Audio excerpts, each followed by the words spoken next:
Europe 1, 8h32, Thomas Soto.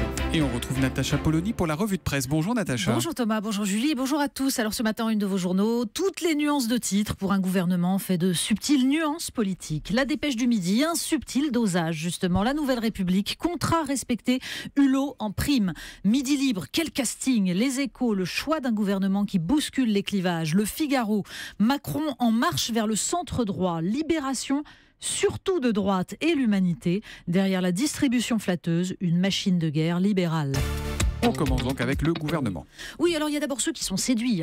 Paris réussi, casting plaisant, sens des équilibres et du timing. Même le Figaro, par la voix de Paul-Henri Dulimbert, estime qu'Emmanuel Macron est plutôt sur la bonne voie. Bon, c'était sans doute le but d'ailleurs en fait. Comme le note Guillaume Tabar dans les pages du journal, voilà une équipe qui offre peu d'angles d'attaque à la droite. Mais d'autres sont plus circonspects. D'abord parce que, selon les mots de Daniel Muraz dans le Courrier Picard, l'arbre Nicolas Hulot cache la forêt. Le tableau de chasse est flatteur, note Patrick Appel-Muller dans l'Humanité. Emmanuel Macron, pour qui l'écologie n'est qu'un nota bene, a circonvenu Nicolas Hulot, qui devra progressivement ravaler ses ambitions en matière de transition, comme sa sensibilité à la solidarité ou à l'égalité. Avec Françoise Nissen, c'est une éditrice reconnue qui rassurera quelque peu le monde de la culture. Pour le reste, écrit-il, le nouveau gouvernement a tout de la machine de guerre à destination des élections législatives. Comme le résume Laurent Geoffrin dans Libération, la droite tient la caisse, la gauche fera des poèmes. Vous nous parlez libre-échange. Mais oui, parce que quand on entrera dans le dur, quand il faudra rendre des arbitrages, des sujets qui permettront de déterminer qui de Nicolas Hulot ou de l'administration de Bercy aura le dernier mot, ce sont les traités de libre-échange qui seront un très bon indicateur. La Cour de justice européenne, nous dit Le Monde, vient d'admettre que les traités de libre-échange ne relèvent pas seulement de la compétence de la Commission, mais doivent être ratifiés par les parlements nationaux. Une décision qui risque d'affaiblir la politique commerciale de l'Union européenne, se désole Le Monde, mais aussi de la politiser. Oui, parce que pour Le Monde, l'abaissement des normes environnementales, ça ne doit pas relever des citoyens. Emmanuel Macron était le seul candidat favorable au traité de libre-échange, mais même s'il avait infléchi son discours dans le sens de la protection, nous dit Le Monde, notamment par le Buy European Act, autre nom de la préférence communautaire. Mais peut-il s'imposer ?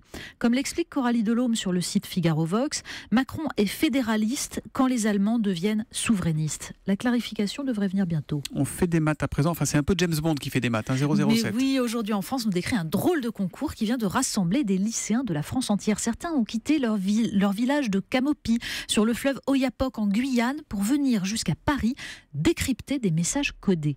Le concours Al-Kindi, co-organisé par la DGSE, propose aux lycéens de se livrer à la cryptanalyse. Les vainqueurs, 4 jeunes de 14-15 ans du lycée franco-allemand de Buc, dans les Yvelines, ont craqué les codes, on dit comme ça, craqué les codes en 42 minutes, quand les organisateurs avaient tablé sur 2 heures.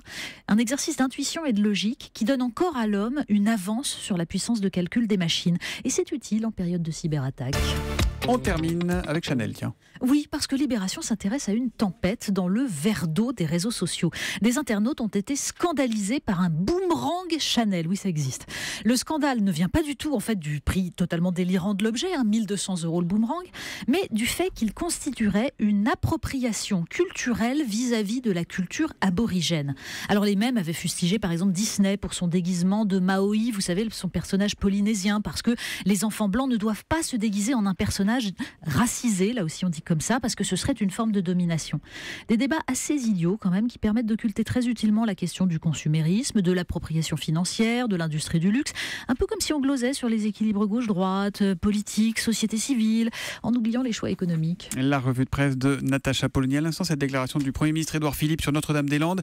Il confirme la nomination d'un médiateur avant une décision claire et assumée, dit-il. À demain, Natacha. À demain.